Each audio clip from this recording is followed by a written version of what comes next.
I'm your host, Sean MacKenzie. Thanks for joining once again on my channel on data engineering. In this episode, we go back to our Microsoft Access playlist, and I want to talk about macros. Now, this is not the data macros that we talked about in a previous episode, but this is the old school macros that have been around with Microsoft Access for a very long time, and they are indeed extremely powerful. Now you might be asking yourself, well, what is a macro in Microsoft Access?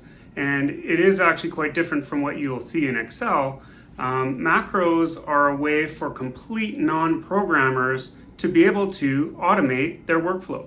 So as long as you know exactly what it is that you want your little program to do, after you've built some forms and maybe some queries and reports and things like that, and you actually know the sequence of events that you want to happen, like you might have done in real time using the mouse and clicking around and doing things, as long as you know what the sequence of those things are, you can automate those using a macro. Macros are a great way to do automation, and in today's episode, I'm going to do 2 use cases for macros. There are literally a billion ways that you can use them, and they are very powerful, so let's get to it. Interested in making some cool new connections? Make sure to join me on my LinkedIn. The link is in the description.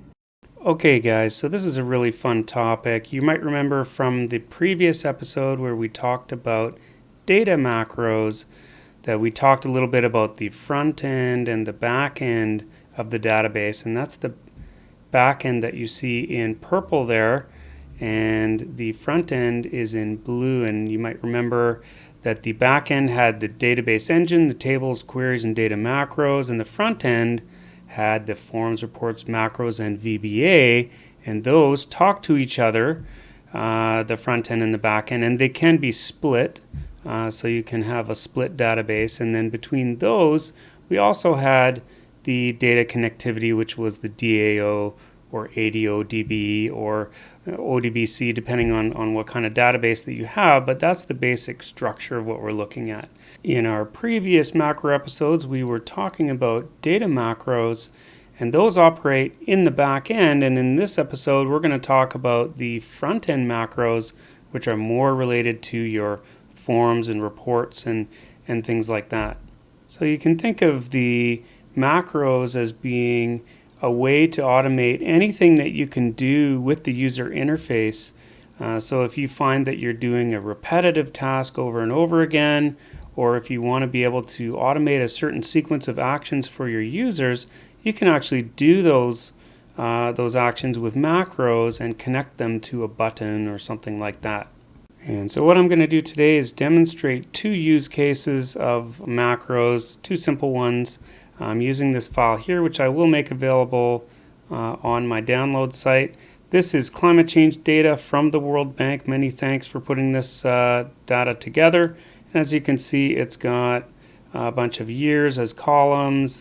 This is flattened data, and it's got countries and things down. You know, you can see with the series code and series name, it has a bunch of measures and things like that. And so to get started, we're going to go to the Create ribbon, and we're going to use that form wizard, and we're going to make a very simple form. I'm just going to grab a few of the fields from that table, the country code, the country name, the series code, the series name, and I'll grab one year, say the 1990 year, and I'm going to choose columnar for my form design, and then I'll just add a name here for the title for the form. And so if I hit finish there, you can see that it brings up this form here, and it's got 13,000 records in it, and you can see it has the series code and some other things in there, and I can scroll to the end, and the codes and the descriptions change. And so that's what we want to see here. And what we're going to do is we're going to build a macro that'll take this code. So what we want to do is we want to make a macro that's going to open another form and then put this code in a text box on that form. That's a very common use case that people want to do when they're building little applications, is they want to open another form and then put a value in there. And so this is one of the many use cases for macros. And what I'll do is I created a new form there in design view, and I just saved it. It's blank, and then I'm going to grab a control, in this case a text box, and I'm going to go right click properties, and then I'll click on the other tab, and I'm going to put in a name that makes sense for a control. So I'll put txt code on there, and then we probably also want to change the label. So I'll click on the label there, and I'm going to put in the code and just something very simple that we can demonstrate here. So what we want to do is, on our main form, which you saw before, we want to click on that form, and whatever the code is in the selected record, we want to open this other form, my other form, and populate it with this series code that you see highlighted on the form here. And so we want that to get copied and then put into this control on this other form. Now, typically you would need to do that using some programming, or you could, you could stuff some kind of expression into the text box on the form, but we want to do it in a very macro-enabled way. This is more like programming, where you might have 3 or 4 steps, and you might gather values from different places and put them together, and then load those onto the form. Okay, so I save that form, and then we go to the create ribbon and then macro, and then you can see we get this screen here, and you can see it's got macro on the tab. It's got a little script there, and the way that it works is these are executed in order, and every time that you add some action to this screen, it actually allows you to add another action below it and another action below that, etc., etc. And so all you need to do is make your actions in order, and you can see the crazy number of available commands that you have available to you. And this is all for non-programmers. This requires no VBA coding or anything, and you can make a really cool macro that can have a lot of steps to it. And so in that list, I chose the open form action because that's what we want to happen. And I'm going to choose my other form as the form I want to open. And actually you can open the new form with all kinds of filters and things, or you can just leave the rest of the arguments in their default state, and you'll get that form to open. And just before continuing, I hit Control S there to save it as our set value macro, and then I'll continue here. So you can see I'm looking for set value, and it's not there, and sometimes you may need to click the show all actions, show hide button there, and it will bring up a lot of the commands that you might need to use. Some of these you have to use with caution. In this case, all we're doing is just setting a value on a form, so that's okay, but you can see that we can use an access expression here, which is the forms and then my other form in txt code. That's saying, fill that txt code text box with whatever I put in the expression, and that is the series code, and then we're good to go. Now the next thing we have to do is we got to go back to our form, and we're going to right click and go to design view, and now we have to populate that macro. We have to actually tell a button or something to launch our macro, and so we're going to go to controls, and we'll drag on a button onto our form. Now you might get the wizard coming up here, and you can just click cancel on there, and we're going to set this up manually.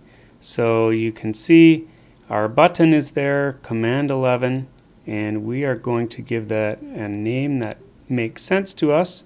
So we'll go to the other tab, and we'll put CMD open on there, open with value, and there we go. We've got our name, and then we'll go to the format tab, and we're going to put a caption on our button so that it actually makes sense to the user. We'll just say open and set, and that will open a form and set the value. This is a very simple example. And now for the event for this, instead of going to the ellipsis like you've seen in other episodes, we can simply pick our macro from the drop-down. Now you'll notice there is an option to do an embedded macro. We'll look at those in another episode. but for today you can just choose the macro that you saved.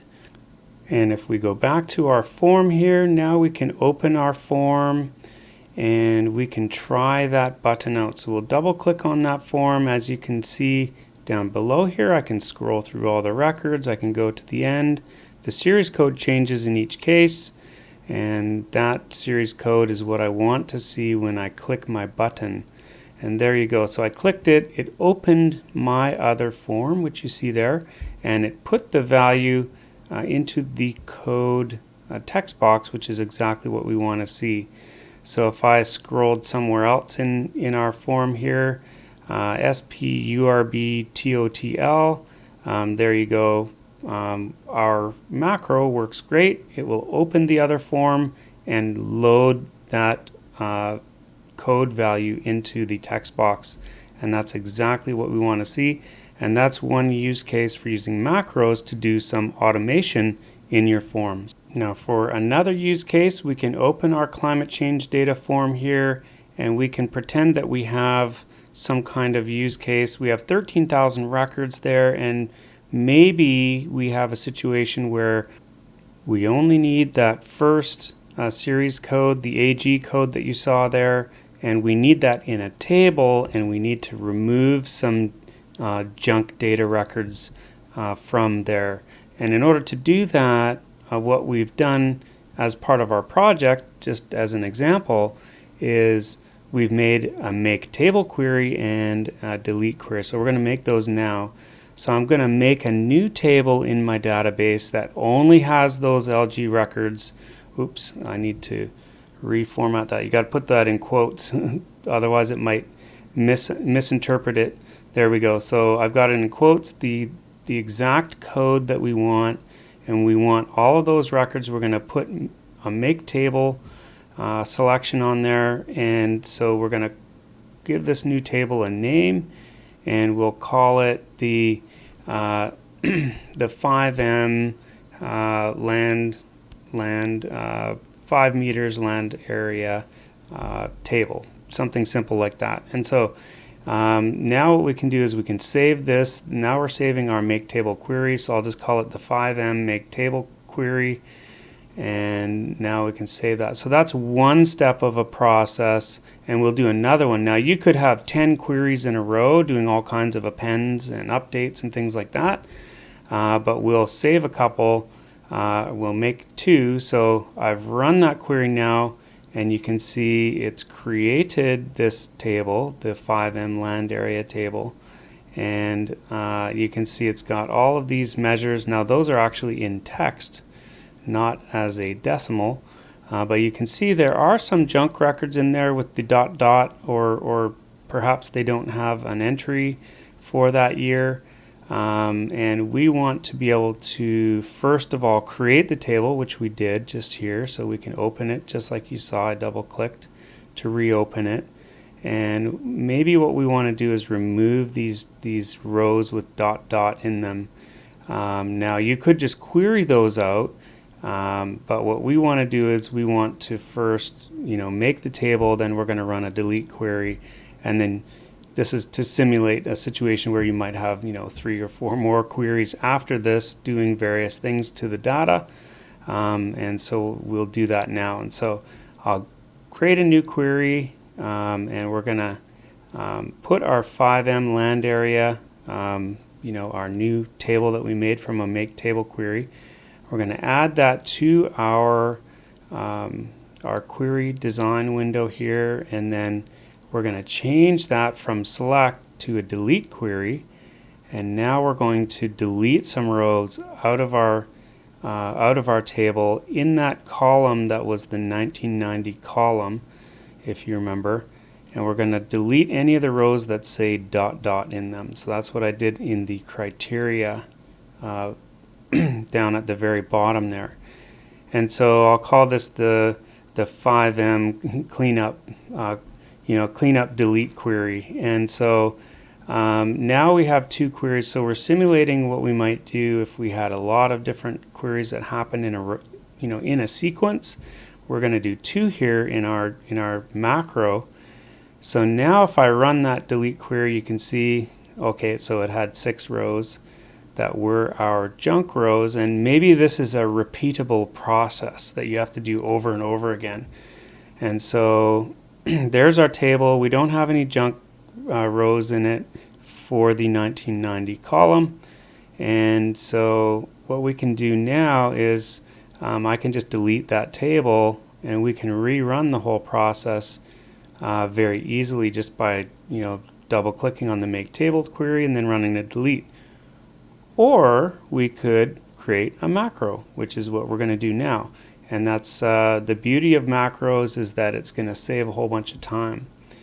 And so what we can do is we can create a new macro just like we did before.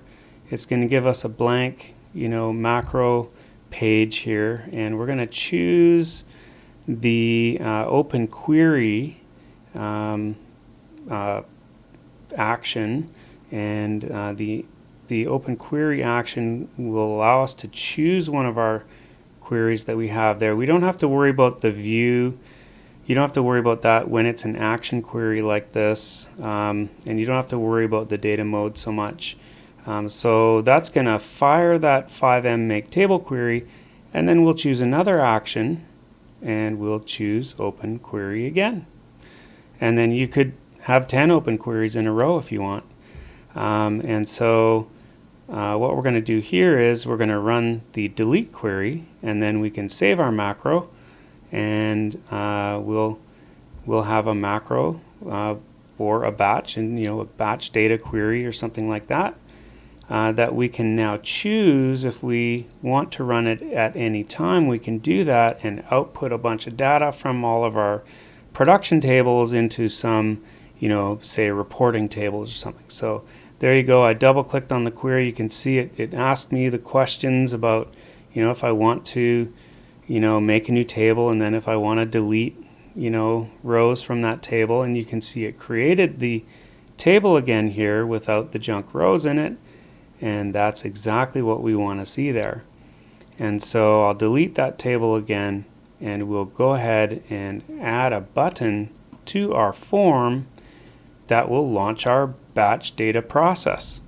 And so we can do that again by choosing our button from the controls in the ribbon there. And if you get the wizard, you can just click.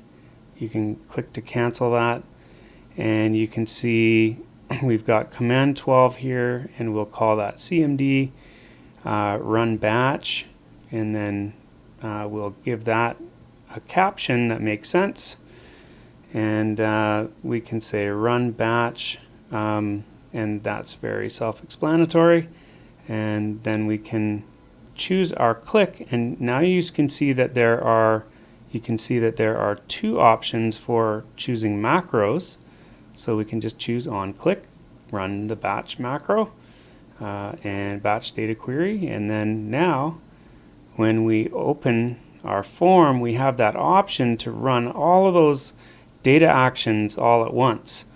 And now it's going to give us all these errors, and I'm going to add some more to our data macro that's going to sort of escape all of those little warning messages that you saw, because we probably don't want to answer for 10 queries in a row. Do you want to do it? Do you want to do this? Do you want to do that? We want to have the entire thing run, and so we're going to do that now, and we want to have a message at the end. So first of all, we'll put a message in. So we chose the message box action, and we added that to the end of our macro, and then we chose not to have a beep happen, and then we chose the information type, and then we can put in our batch process in the title here, and that's going to give a message box after all of the queries run. Now we do want that in there as well. That's going to really help us to have something that makes sense. I'll go ahead and delete our 5-meter land area query, and now I'll just run that. And so the first step is we've got our queries that are going to run here, and then at the end of the queries we've got our process complete, and now we can go ahead, we can see that data, and we can see that it is what we wanted to see there. but we still want to escape out of all of those warning messages saying, do you want to do this, do you want to do that?